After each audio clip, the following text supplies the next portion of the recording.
大家好，歡迎嚟到窩廉嘅先啊！今日2025年嘅9月19號啊，呢條係第二條片嚟嘅。今集想同大家特別探討下呢。好多人有唔同嘅睇法嘛。施政報告到底同樓市嗰個關係係點樣？到底呢？喂，政府想做咁多嗰啲嘢呢，佢要解決咩問題呢？到底係想推增嘅樓市啊，去話平穩發展係嘛？咩叫平穩發展呢？係嘛？定係呢？想樓市再跌定係點樣呢？而當佢解決其他係咪更大嘅問題嘅時候，其實樓市應該升定跌係有利於嗰個問題定係冇利於嗰個問題呢？同埋呢，林種種各樣嘅政策，到底係利淡定係利好樓市呢？我哋不如呢，同大家呢一片呢就拆解呢件事啦。去片。喺開始之前，希望大家免費訂閱我頻道 ，subscribe 我 channel，comment like 同埋 share 埋俾你朋友啊！如果可以嘅話咧，免費 join 埋我 Patreon 作為後備。行有餘力嘅話咧，可以喺 Patreon 嗰度咧，每個月請我飲咖啡嘅噃。另外咧，我有一個最高級別嘅會員，有額外嘅內容啊，敏感嘅議題同埋一啲付費嘅內容俾大家嘅。多謝大家。其實咧喺今次嘅施政報告出之前咧，有好多人咧有好多幻想同埋期許啊，諗住政府咧話推動樓市啊，推高個樓價，諸如此類係嘛，有林種種嘅措施啊、建議啊，又傳出嚟係嘛？當然啦，點解大家會咁樣諗呢？有一啲人一廂情願啦，更加多人咧係別有用心啦。咩別有用心呢？透過呢啲咧，喂，施政報告前後會點咧，就攞嚟出嚟咧，就不斷散播又唱好又諸如此類啦。目的係咩啊？目的係希望咧推到賣到啲樓啦，係嘛？地產啊，或者係可以咧 sell 多啲咁樣啦。社會上咧有啲人信，有啲人唔信噶嘛。總有一班人咧可能咧，哇，升1% 啊，升少少咧，就會咧刺激到好緊要啊。甚至乎咧睇埋，喂，哇，原來全施政報告會咁啦。趁呢個時候咧，咪可以推去賣出去咯。所以咧，跟住出咗嚟啦，原來咧冇派糖措施，唔係冇嘅，放寬投資移民嗰度少少啦，係嘛？但係咧咁個情況咪令人覺得，喂，死啦，死啦！但係唔緊要，生意已經做咗嘛 ，CCL 已經升咗2個禮拜啦，嗰啲係反映緊施政報告之前噶嘛，有人入咗市咯，係嘛？我哋又好想咧認真啦，施政報告出咗嚟啦，又話嗰啲即係離印費啊，去到600萬咁樣啊，去100蚊咁樣啊，又唔做啦，嗰樣嘢都冇喎，咁點算呢？係嘛？我哋不如拆解到底香港依家嘅問題係乜嘢嘢？政府係需要解決啲乜嘢問題，從而咧去側面睇翻樓價升定係跌定係點樣，定係佢想升定係跌？呢度咧我特別要講一講，我冇水晶球，冇人有水晶球。政府做嘅嘢或者佢想嘅嘢係咪做到咧？亦都唔一定嘅。如果係咪好咯？佢想升就升，佢想跌就跌啊？唔一定啊嘛。佢想跌可能升，佢想升可能跌噶嘛。所以咧，我哋起碼知道佢嗰啲政策嗰啲問題，從呢啲分析咧睇到佢嘅做緊嘅嘢係利好定係利淡啫，係咪？好啦，依家香港面對嘅問題係咩咧？其實香港面對嘅問題唔單止係經濟問題噶，仲有一個咧更加嚴重嘅叫做人口危機。人口嘅結構性危機，好多結構性危機啦，包括商業啊等等嗰啲啦。依家係講緊人口嘅結構性危機。香港嘅人口老化持續加劇，因為咧比日本、韓國更加犀利，已經講咗好多集噶啦。世界第一啊，人口即係個老年人口嗰個比例不斷上升啊。仲有弊在咩咧？同一時間咧，本土嘅生育率咧係全球最低之一啊，0.7幾咁上下啦，我唔係好記得啦，即係0點幾嘅，其實好大件事噶。移民潮咧。加劇咗呢樣嘢，一大扎人咧，中產移民啊，帶埋小朋友走先弊啊嘛。移民走嗰啲唔係好老嗰啲走啊，有啲係40歲啊、30幾歲啊、20幾歲嗰啲帶埋，有啲係細路仔咁樣走，有啲係去第二度生添，係嘛？所以咧個問題嚟啦。香港此消彼長，老人家更加多，後生仔越嚟越少，而最大問題係咩咧？唔係依家係最大啊，係嚟緊一路咧嚴重落去。呢個係咪政府係需要首要解決問題？同埋咧，你再睇落去，你就見到佢依家做緊嘅嘢，其實佢真係處理緊呢個問題㗎嚇。好啦，咁佢要處理呢個問題點處理咧？生育率。你要啲後生仔，你要大家即係鼓勵佢哋生仔。其實咧唔使我講啊，你睇施政報告啊，佢嗰個免稅額 double 咗又成係嘛？關於嗰個延續2年啊，出世之後2年呢個，因為點解啊？因為大家生活壓力大到啊，搞唔掂生唔到仔啊嘛，係嘛？咁依家咧鼓勵呢啲措施喎，咁會唔會因為佢嗰個免稅額大大提高，你會生咧係嘛？梗係唔係淨係咁啦，但係都要做㗎。咁所以佢施政報告咧做咗呢樣嘢，已經見到佢係針對住呢個更加嚴重嘅問題，佢要 address。點解唔生仔咧？其實生活壓力大，亦都係其中一樣嘢咧。因為全球嗰個樓價係最貴嘅香港，李家超已經係施政報告話全世界最貴啦，係咪啊？樓價最難負擔啦，係嘛？咁你諗下，如果你係有錢嘅一個中產喎，中產啊，你都要住到好細兩房咁樣嚇，你三房都好難負擔嘅咯，或者都得嘅。你攞40%兩公婆嘅收入去供樓啊，諸如此類嗰啲中產係嘛？咁你就買到一個所謂好啲嘅區啦。咁你仲要即係你兩房你點生仔好難搞嘅喎，係嘛？好細，三房其實都好細。人哋嘅兩房咧係講緊800尺、1000尺嘅，香港嘅三房係講緊600尺嚇，靚啲好啲嘅可能有800尺，已經貴到不得了啦。咁你話大家點樣去生仔咧？中產住到咁細係嘛？兩公婆一齊翻工，其實唔 quality 噶，你點教仔咧？嚇，兩個都見唔到個仔女啦，淨係靠工人啦係嘛？咁點搞咧？所以咧，其實佢係咪要推動個樓價？你要睇佢動機啦。你如果要啲人生仔，你嗰啲樓價要 affordable 啊嘛，係咪？咁呢個係咪要 adjust 嘅問題啊？如果係從呢個角度去 adjust 解決呢件事，你就覺得佢做啲嘢出嚟係咪要再推高樓價咧？所以咧，如果啲樓價低，即係再比依家再低，我諗可能低多依家30%一半，係嘛？咁我覺得咧，出生率會增加嘅喎。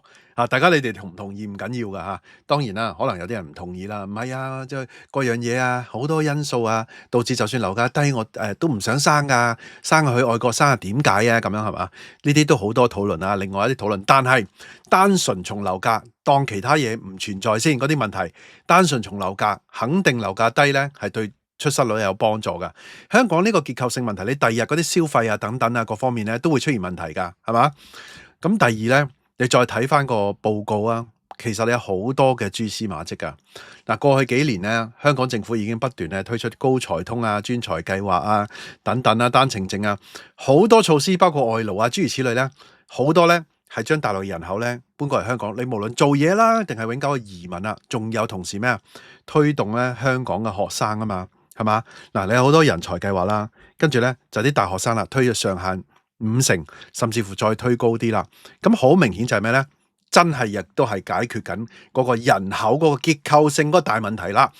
推多啲大陸嘅好多後生過嚟咁樣，等大家一齊去住，等大家咧變成香港人口啦。咁去補完翻，有啲人話騰籠換鳥啦。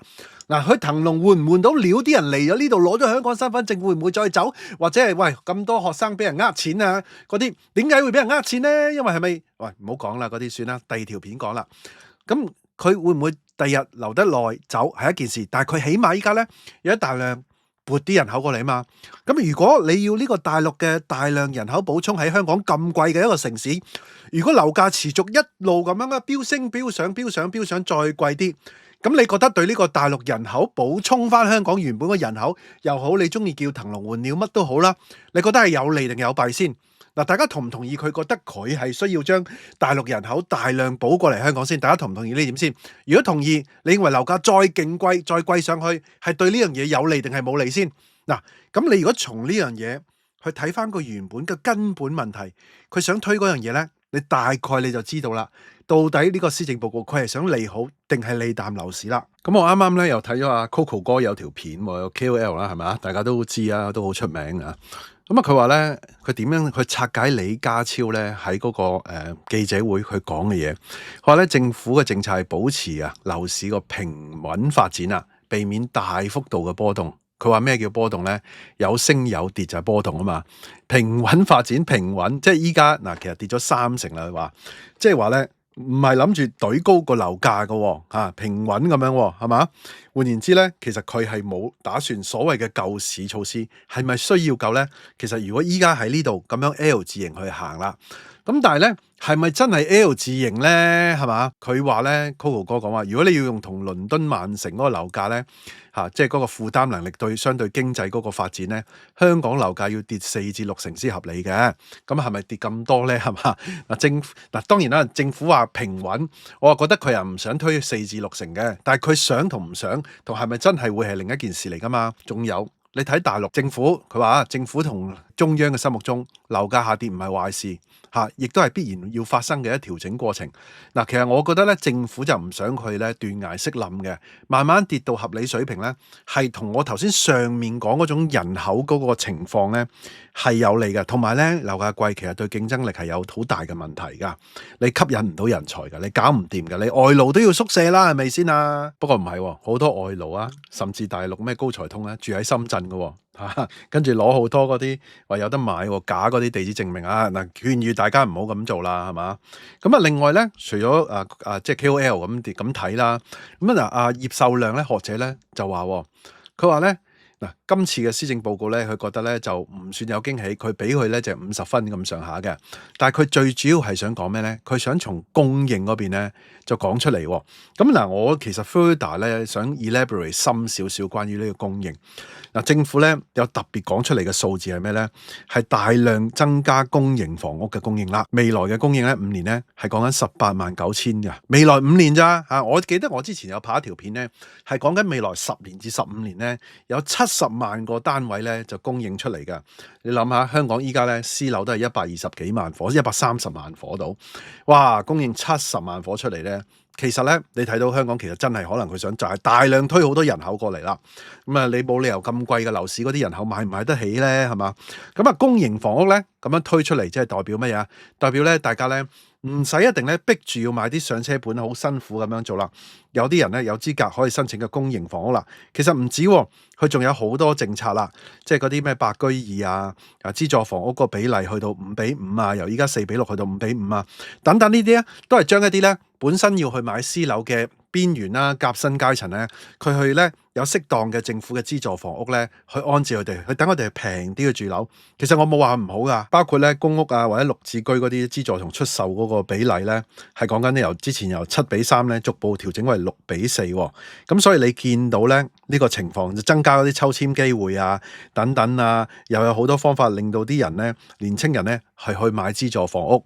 咁你話佢係推動緊私樓啊？定係咧，佢大量增加買資助房屋嘅機會咧。嗱，呢度咧我就將嗰個即係我葉秀亮佢就淨係講增加供應單位啊，好多個單位啊，北部都會區嗰啲，我講過好多集噶啦。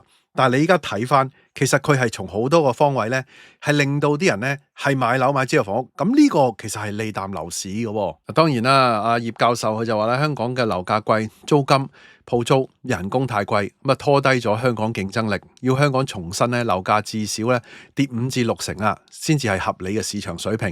咁佢建議咧政府透過賣公屋、居屋啊、夾心房啊，改善財赤之餘咧，可以令更加多市民有合理嘅價錢去即係置業啦。其實我之前都拍咗一集㗎啦。其實咧本身咧賣公屋咧係唔錯嘅，不過今次咧佢冇推出嚟啊。我唔知佢係咪驚咧，今次一推出嚟咧，啲樓價又即係大冧咁樣。但係佢嘅政策係唔係利好樓市㗎嚇？即係你睇嚟嚇。咁啊，有啲人之前咧彭博我做咗一篇啦，就話咧佢利好嗰啲發展商啊，等佢容易啲咧釋放農地價值啊、換地啊等等嗰啲。嗱，你要記住，利好發展商咧就唔一定利好樓價嘅。大家要明白一個分析啦。發展商咧最緊要係咩啊？佢貨如輪轉，佢最緊要咩啊？佢最緊要中間有個孖展。嗱，即係話咧，其實咧，佢依家貨尾假設你賣咗啦，嗱，佢依家發展商依家咧有啲係蝕錢，有啲係搞到咁艱難，係因為咧高位摸頂買咗嘛，建築費好貴嘛。你解決咗呢兩個問題，其實咧佢跟住入貨平啲，跟住平啲賣出去，你平啲賣出去咧，嗰個需求應該會增加噶嘛，更加多人負擔得起。嗱，政府大量推大陸人嚟啊，你如果個樓價再平啲，更加多人負擔得起，咪買，更加多人買咯。咁咪貨源輪轉咯，係嘛？用大陸方法起樓啊，大陸建築料啊，諸如此類嗰啲，全部都係向緊呢個方向嘅。你見到咧，政府嘅施政係向緊呢，包括起鐵路啊等等嗰啲啦，嗰啲釋放農地啊，咪即係大量增加土地供應咯。咁所以大家嗱，其實講完呢啲，全部都係一隻揼隻咁樣咧，每個措施陳列出嚟俾大家，政府亦都講晒出嚟俾大家聽噶啦。咁落嚟嘅就自己大家判斷啦。當然政府咁做，佢亦都可能樓價都繼續升都唔定噶嘛。因為呢個樓價升與跌係睇啲人點諗噶嘛，係嘛？點諗嗰啲人係咪有錢去入市嘛？有啲人好想去升，可能係一啲地產經紀啊，但係你話揸住錢嗰啲想唔想去升咧？定係話揸住錢嗰啲係咪覺得佢升咧？等等呢啲先至係緊要嘛。揸住錢嗰啲仲要有足夠嘅量喎。